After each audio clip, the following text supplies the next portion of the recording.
انا عايز اعرف ازاي ده حصل وازاي يحصل اصلا والناس رايحه جايه في الشارع واقفين بيتفرجوا على اللي بيحصل. لحد امتى هتبقوا لا مبالاه ومكبرين دماغكم وبتقولوا الموضوع مش عندنا ما يخصناش؟ ما هو النهارده مش عندك بكره هيبقى عندك، النهارده ما يخصكش بكره هيبقى بتاعك، النهارده مش عندك انت وعند غيرك هيبقى بكره معاك. لحد امتى هتفضلوا بقى ساكتين وتتفرجوا على الشباب اللي بتقف تبيع مخدرات تحت بيتكم؟ لحد امتى هتقف تتفرج على اللي ماسك سلاح ابيض وبيروح في اي حد جنب منك في الشارع ولا عندك؟ ما يا عم لو عركه ما تتدخلش، لكن طفل ماشي في الشارع ذنبه ايه ان هو يموت؟ ذنبه ايه ان هو يتقتل عشان واحد ماشي في الشارع مسطول وماشي بيطوح في خلق الله؟ يعني ايه يا جماعه بجد اللي حصل لمصطفى ده؟ طفل عنده 13 سنه يا مؤمنين، نزل عشان خاطر يجيب حاجات من الصيدليه لاهله.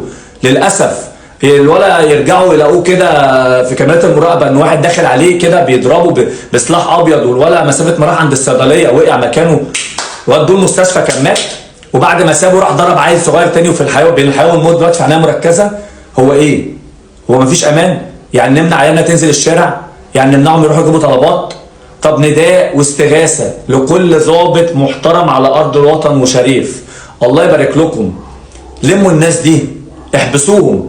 مش عشان خاطر معاه سلاح ابيض يبقى يدفع غرامه 50 جنيه ولا غرامه لا تقل عن 500 جنيه وشهرين بالكتير قوي يطلع.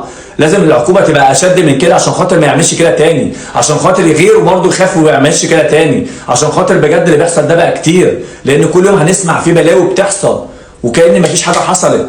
طالما الموضوع بعيد عني خلاص ما يخصنيش. يعني ايه؟